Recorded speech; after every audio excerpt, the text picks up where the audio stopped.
Amémonos de corazón, no de labios ni Dios. Bienvenidos, bienvenidas a su canal La Misión del Evangelio con Mauricio Merino. En este video número 9, es el tema ya 9 de nuestro curso que comprende 35 temas, esperando en Dios que esté siendo de su entero agrado y que sea de mucha utilidad para quien tiene la curiosidad de estudiar un poquito más a fondo la Sagrada Escritura. Hemos hecho ya 8 temas y hoy vamos a encontrarnos con el número 9. Es el tema de los 10 mandamientos de la ley de Dios. En el tema anterior estudiamos la alianza de Dios con el pueblo de Israel. Ahí dejamos planteado que necesitamos dividir ese tema en dos para darle especial atención a estos 10 mandamientos de la ley de Dios. Hemos hablado de hacer un juicio muy crítico, de hacer un análisis más concienzudo, más responsable de estos textos, y esta es la intención de este curso bíblico que consta, repito, de 35 temas. Vamos avanzando poco a poco y yo espero que sigamos contando con la paciencia suya, la paciencia de ustedes, hombres y mujeres de cualquier parte donde nos sintonicen, donde nos vean, y logremos aprender, ustedes y yo, aprender sobre la Sagrada Escritura. Quiero decirles que para este tema vamos a tener la intención de alcanzar 3 objetivos. El primer objetivo va a ser estudiar la importancia de los 10 mandamientos de la ley de Dios para el pueblo de Israel. ¿Son importantes? Claro que son importantes los 10 mandamientos de la ley de Dios para el pueblo de Israel, concretamente para ese pueblo de Israel. El objetivo 1 es estudiar esa importancia que tienen esos 10 mandamientos para el pueblo de Israel, no para nosotros. Vamos a verlo detenidamente. Es la importancia de los 10 mandamientos para el pueblo de Israel. Ese es el primer objetivo. El segundo objetivo va a ser hacer un juicio crítico a esos 10 mandamientos de la ley de Dios. Vamos a tratar de partir en pedazos, que eso significa análisis, partir en pedazos. Síntesis significa poner todo junto. Aquí vamos a separar algunas partes de esa ley de Dios y vamos a hacerle, por supuesto, a eso un juicio crítico, un análisis crítico. Y el tercer y último objetivo, esto es una intención muy personal, el tercer objetivo es hacer un análisis comparativo entre los 10 mandamientos de la ley de Moisés, llamadas así, la ley de Dios, pero también la ley de Moisés o las tablas de la ley de Dios, tablas de Moisés, con los 10 mandamientos que yo como católico, como iglesia católica, le damos importancia y le damos validez. 3 objetivos. La importancia de los 10 mandamientos para el pueblo de Israel, el análisis o juicio crítico de esos 10 mandamientos, y tercero, el análisis comparativo entre el decálogo de Moisés y los 10 mandamientos que la Iglesia Católica reconoce como mandamientos de Dios. Vamos a tener hoy, igual que otras veces, vamos a partir en 4 partes el contenido total de este tema de los 10 mandamientos de la ley de Dios. La primera de ellas es que vamos a estudiar el pretexto, es decir, vamos a estudiar qué fue lo que realmente sucedió. Ese es el pretexto. Estamos hablando de que el pueblo de Israel sale de Egipto, aproximadamente, hemos dicho convencionalmente, tomamos la fecha 1250 años antes de Cristo, y dura en su travesía por el desierto un periodo convencionalmente también aceptado de 40 años. Quiere decir que en esos 40 años se dio esta alianza. Pues eso es lo que realmente aconteció. Hemos visto en el tema número 6 y el tema número 7 cómo el pueblo sale de Egipto y va al monte Sinaí, y ahí en ese monte Sinaí es el escenario que estamos estudiando hoy de la ley de Dios. Quiere decir que eso fue lo que realmente aconteció. Para esto de qué fue lo que realmente aconteció, vamos a hacer uso de lo que está a mis espaldas, la línea del tiempo. Vamos a estudiarlo, vamos a hacer el recorrido, porque a partir de qué fue lo que aconteció realmente, vamos a pasar al segundo tema, la segunda parte, que es en qué contexto, en qué tiempo se escribió esto que realmente aconteció. A esto le vamos a llamar el contexto. El pretexto es qué fue lo que realmente aconteció. Hay una escena, hay una hazaña. Dios intervino con Israel y lo sacó de la esclavitud de Egipto, lo llevó al desierto. Ahí en el desierto hace una alianza, están los 10 mandamientos. Pero después de muchos años se empezó a escribir esto que aconteció. Entonces, la primera parte, en la línea del tiempo, vamos a ver en qué momento aconteció, qué fue lo que realmente pasó. Y en la segunda parte, vamos a estudiar el contexto, en qué momento se escribieron esos textos que hoy forman parte de nuestra Sagrada Escritura. El tercer tema vamos a dividirlo así, vamos a estudiar el texto, o sea, qué fue lo que se escribió de eso que aconteció. Y la cuarta parte va a ser la comparación, el análisis comparativo entre el Decálogo de Moisés y los 10 mandamientos de la Iglesia. Por último, pues, tradicionalmente tenemos el tema de las conclusiones. Propongo ahí 4 conclusiones, les aseguro, son conclusiones muy fuertes, pero yo asumo la responsabilidad de lo que voy a decir en esas conclusiones y espero que también sean conclusiones propias para usted que está estudiando con nosotros este curso de Biblia. Vamos a irnos entonces al contexto para poder comprender esto que hemos estudiado del pretexto, lo que realmente aconteció. Tenemos que decir que en este segmento donde dice Moisés, en este segmento, que son un periodo de 40 años aproximadamente, es lo que aconteció realmente. 40 años que el pueblo, después de salir de esos 400 años de esclavitud, pasa 40 años en ese desierto. En ese contexto se dan los 10 mandamientos o lo que se llama la ley de Moisés o el Decálogo. Esto fue lo que realmente aconteció. En 40 años del periodo de Moisés sucede esto de los 10 mandamientos. Vamos a ver un periodo de los jueces, un gobierno de jueces, así se organizó cuando el pueblo entró a la tierra prometida, pero después ellos deciden, el pueblo decide que quieren un rey. Dios les concede que haya un rey llamado Saúl, un rey llamado David, un rey llamado Salomón, y después de Salomón, a la muerte de Salomón, el reino se parte en dos. Lo que logró David con tanto esfuerzo de unificar las 12 tribus como rey, Salomón lo desbarata a su muerte, desbarata y se divide el pueblo en dos pueblos. En el norte va a quedar el reino de Israel y en el sur el reino de Judá. En el Israel tendrá por capital Samaria y Judá tendrá por capital Jerusalén. El reino de Israel será destruido en poco tiempo, el reino de Judá tardará un poquito más.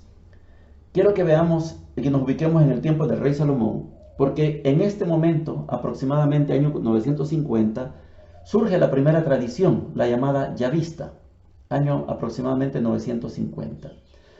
Año 850 aproximadamente aparece la tradición, o empieza a aparecer la tradición eloísta. Más adelante vendrá la tradición deuteronomista. Estamos hablando de los años 600, por ahí por el año 600. Y hasta por allá, por el año 500 hasta el 400, aparece la última tradición que es la sacerdotal.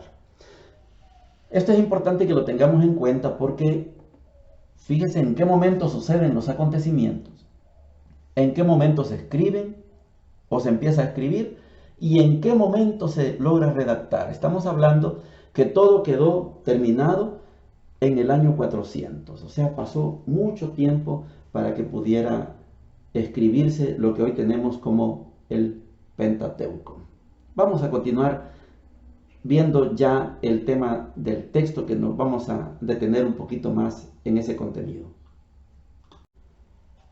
Habiendo estudiado ya aquello que llamamos en la línea del tiempo el pretexto, que fue lo que realmente aconteció, y el contexto, en qué momento se empezó a escribir eso que aconteció, quiero que nos vayamos a estudiar las cuatro fuentes o 4 tradiciones de Escritura.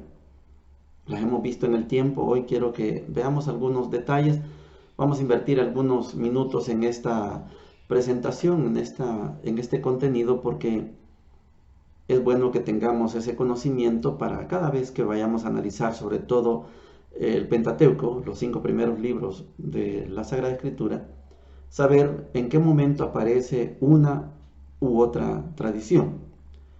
Vamos a decir que la primera de ellas, la más antigua, la tradición yavista,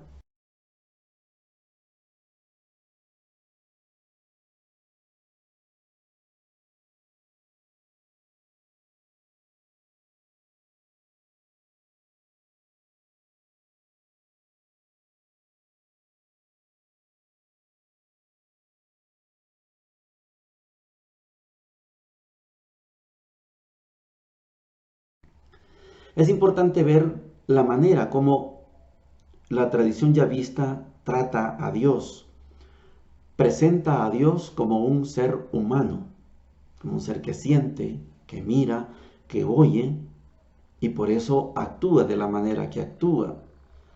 Vamos a ver el ejemplo de Éxodo capítulo 3.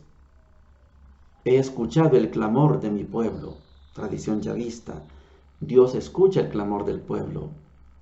Dios se compadece de esa esclavitud, de ese pueblo en la esclavitud, y Él, con ese corazón de Dios, como hombre presentado por la tradición yavista, actúa y libera al pueblo de Israel.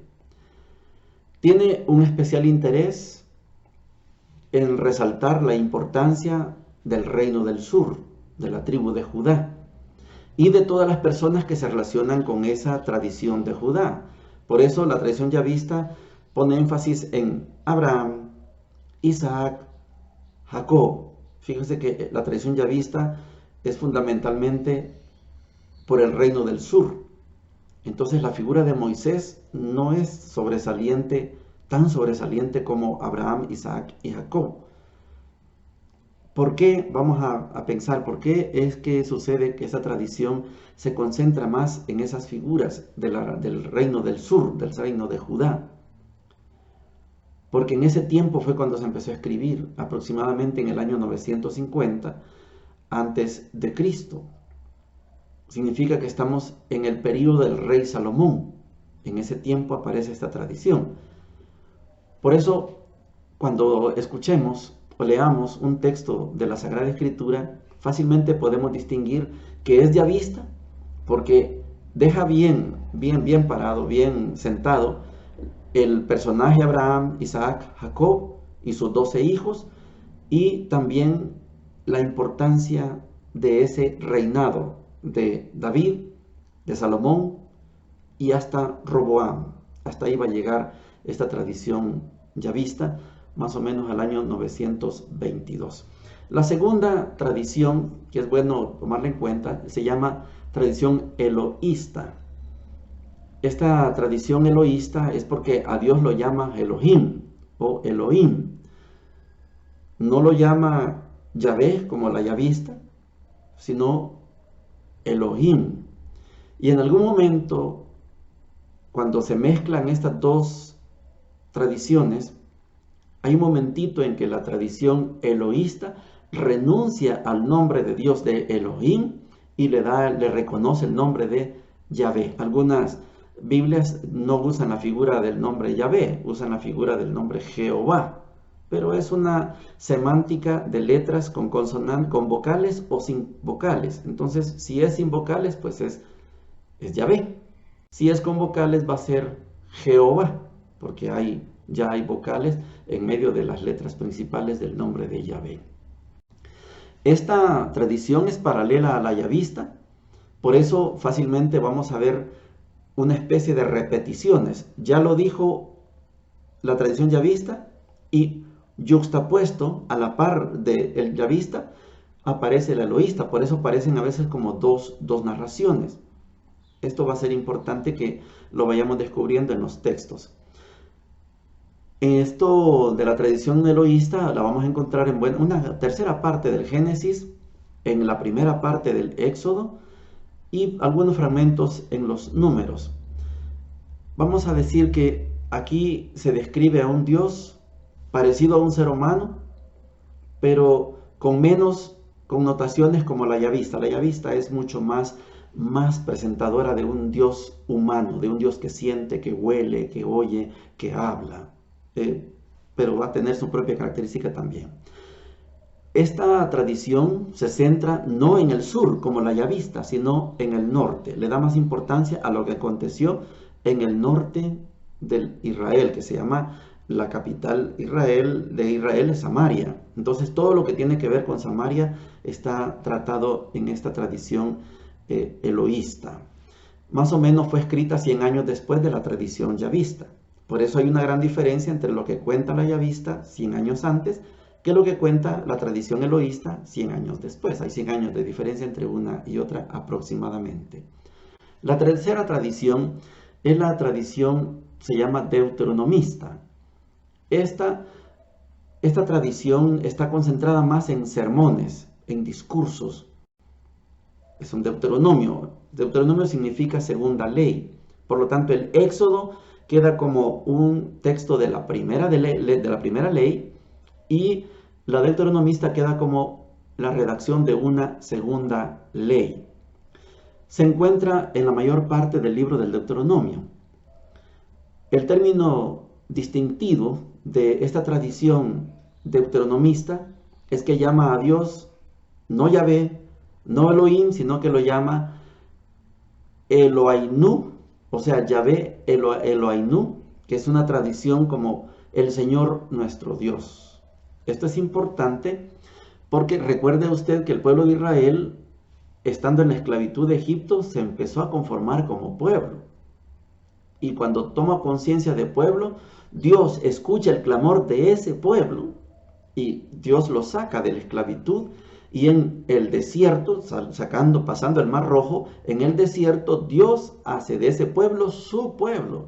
Por eso la tradición deuteronomista, como la segunda ley, llama al Señor nuestro Dios como Dios, propiedad de ese pueblo. Entonces el pueblo de Israel ya es propiedad de ese Dios, por eso le llama el Señor nuestro Dios. Yahvé Eloainu es una figura importante, el Señor nuestro Dios. Esta tradición fue compuesta por los años 650 y 621 a.C. O sea, estamos hablando de 200 años después de la tradición eloísta, 300 años después de la tradición yavista. Hay que ver, porque entre un tiempo y otro han pasado muchas cosas y por eso no se puede escribir de la misma manera en una tradición que en otra. Y eso tenemos que tomarlo en cuenta porque, digamos, nosotros vamos a encontrar textos en la Sagrada Escritura, concretamente en los 10 mandamientos. Cuando Moisés va a leer los 10 mandamientos, dice, el pueblo responde, haremos lo que dice el Señor, haremos todo lo que dice el Señor. Puro Deuteronomio. Es un compromiso de cumplir.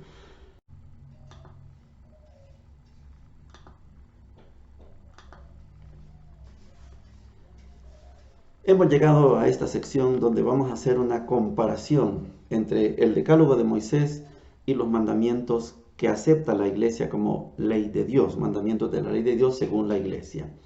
Vamos a ir a un poquito rápido, mandamiento por mandamiento de este decálogo de Moisés, y al final vamos a sacar la diferencia, porque hay una gran diferencia entre el decálogo de Moisés y los mandamientos de la iglesia que la iglesia acepta.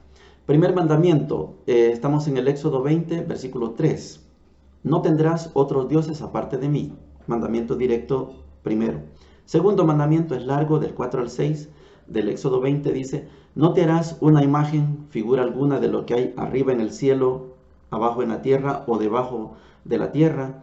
No te postrarás ante ellos ni les darás culto, porque yo, el Señor tu Dios, soy un Dios celoso. Castigo la culpa de los padres en los hijos, nietos y bisnietos cuando me aborrecen, pero actúo con lealtad por 1000 generaciones cuando me aman y guardan mis preceptos.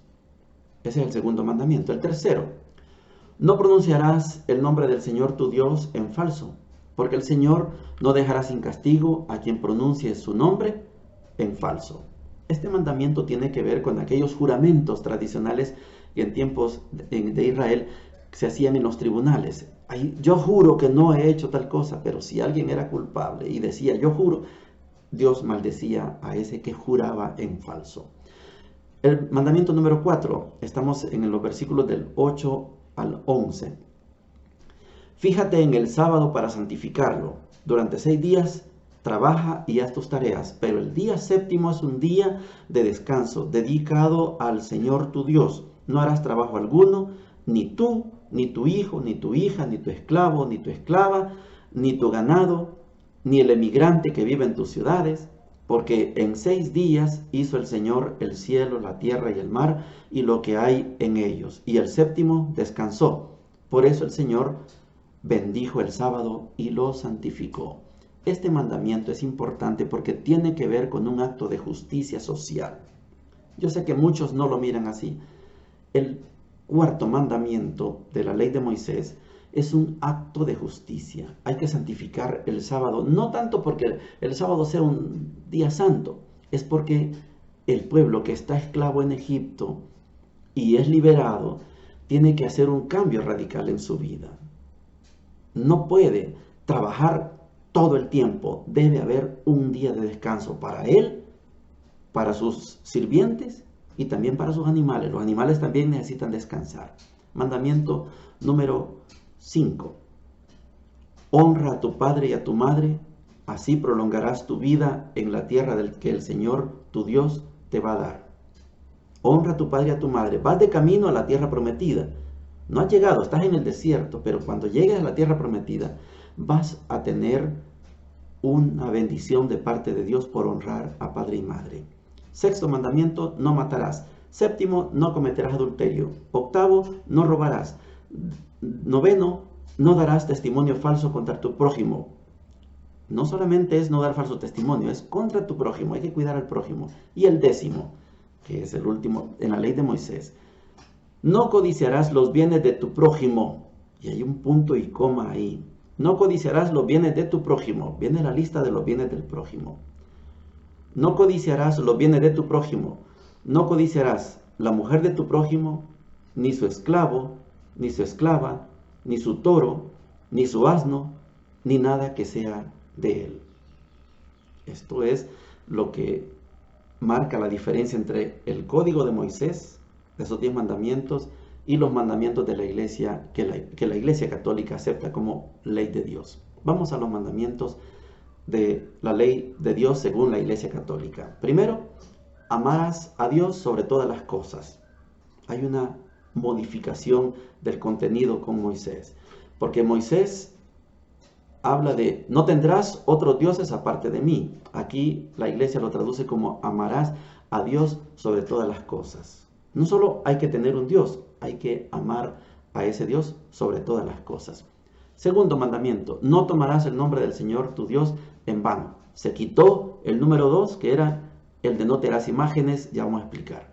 Tercero, santificarás las fiestas, no el sábado, sino las fiestas. Santificarás las fiestas. Este es otro contenido. Cuarto, honrarás a tu padre y a tu madre. Nosotros no vamos de camino a la tierra prometida, pero se da por sentado que hay que honrar a padre y madre. Quinto, no matarás. Sexto, no cometerás actos impuros. Séptimo, no robarás. Octavo, no darás falso testimonio ni mentirás. Noveno, no codiciarás la mujer de tu prójimo. Y décimo, no codiciarás los bienes ajenos. Aquí hay una diferencia que es importante notar. Mientras en el decálogo de Moisés, la mujer está como bienes del prójimo, aquí se separa la mujer como bien del prójimo. Por eso la iglesia quitó el mandamiento 2, que es el de no te harás imágenes de lo que hay arriba, de lo que hay abajo, de lo que hay debajo de la tierra. No te postrarás ante ellos. Eso lo quitó la iglesia, porque nosotros ya no tenemos esa cultura de que una imagen se convierte en un Dios. Esto debe quedar bien sentado de una vez y para siempre. Quitamos, como iglesia católica, quitamos ese segundo mandamiento y partimos el décimo, lo partimos en 2. Porque importa más destacar la dignidad de la mujer. La mujer no es una cosa, no es una propiedad del hombre, sino que es un ser igual que nosotros, igual que el hombre. Somos iguales. Entonces yo no debo codiciar la mujer de mi prójimo, y ahora se traduce ni tampoco al prójimo, pero se separó a la mujer del resto de los bienes. Esto es fundamental, por eso yo quería que le diéramos toda la atención a esta figura. Bueno, hemos llegado a la parte final de nuestro tema de hoy. Yo sé que el tema ha salido bastante largo, pero no podemos acortarlo más, ¿verdad? Yo espero que lo puedan estudiar, lo puedan repasar, lo puedan asimilar, escriban, consulten, vayan ustedes a los textos, desengáñense ustedes por sí mismos, pero el texto que hemos estudiado hoy de los 10 mandamientos debe quedar bien claro. Yo voy a decir ahora 4 conclusiones, les dije que son conclusiones muy fuertes y yo voy a asumir esa responsabilidad. De las 4 conclusiones son personales, son mías, las digo con todo el derecho y con todo el deber que tengo como un estudioso, aunque sea en pequeño, un estudioso de la Sagrada Escritura. 4 conclusiones. La primera, la Biblia es Sagrada Escritura y es palabra de Dios, pero escrita por personas con intereses particulares y de pueblo que tiene la intención de contarnos la intervención de Dios con el pueblo de Israel en el Antiguo Testamento y el nuevo pueblo de Dios en el Nuevo Testamento. La Biblia es Sagrada Escritura y es palabra de Dios, pero hecha por personas. Por eso hemos visto hoy lo del contexto, en qué momento se escribió, porque son personas que escribieron y hay un detalle también, hay un redactor, el que puso todo junto. Eso es importante. Segunda conclusión, la ley de Dios no se puede reducir a los mandamientos que encontramos en el Éxodo, Levítico y Deuteronomio. De lo contrario, el mismo Dios fallaría a su misma ley cuando manda combatir y matar a los ocupantes de la tierra prometida y sus vecinos. Tenemos que dejar a Dios inocente de esa acción. No es posible que Dios haya mandado una ley y después les diga, en esa ley dice no matar, pero ahora les dice vayan y maten a todos los que están ahí. No puede ser. Por eso la ley de Dios no se puede reducir a los mandamientos que encontramos en esos libros. Dios es mucho más grande que esa ley de Moisés. Esto es lo que quiero dejar sentado. La ley de Dios no se puede reducir a los mandamientos que encontramos en el Éxodo, Levítico y Deuteronomio. No puede ser. Dios es más que eso que está escrito ahí en esos libros del Pentateuco. Tercera conclusión. La ley de Dios como voluntad de Dios, la ley de Dios de Moisés, escrita en Éxodo, Levítico y Deuteronomio, la ley de Dios como voluntad de Dios no estuvo nunca terminada ni definida, sino hasta que llegó Jesús y le da plenitud como amor a Dios y amor al prójimo. O mejor, cuando dijo, ámense los unos a los otros como yo les he amado, porque esa es la mejor manera de amar a Dios. O sea, aquello que está en el Antiguo Testamento todavía no estaba terminado. Jesús, cuando viene, Él sí le da la plenitud a la ley. De aquí se desprende una máxima que yo espero que ustedes estén de acuerdo. Que si esa voluntad de Dios no estaba terminada, no estaba bien entendida, bien definida en todo el Antiguo Testamento, esa ley se termina de definir con la presencia de Jesús. Entonces, para nosotros, cristianos y cristianas, lo más importante no es la ley de Moisés. No, lo más importante es la palabra de Jesús que tenemos en los 4 evangelios y las experiencias que tenemos en el resto del Nuevo Testamento, como San Pablo, como Santiago, como Tito, todas las experiencias que tenemos de Jesús en el Nuevo Testamento. Conclusión final, los 10 mandamientos deben quedar en segundo plano para que amemos y cumplamos la ley que nos enseñó Jesús de Nazaret. Si no ponemos en segundo plano la ley de Moisés, no vamos a dar el salto a encontrarnos con la ley de Jesús. Estas han sido las 4 conclusiones. Yo sé que queda todavía mucho tema que decir. El programa no da para mucho, hoy me he extendido, pero yo espero que sea de mucha utilidad. La intención es que sigamos el curso de Biblia porque estamos en el tema 9. Nos faltan todavía muchos temas por delante. Son 35 en total. Y yo espero contar con ustedes en el siguiente programa, en una siguiente ocasión, en un siguiente encuentro que Dios nos permita. Un abrazo de bendición para todos y para todas.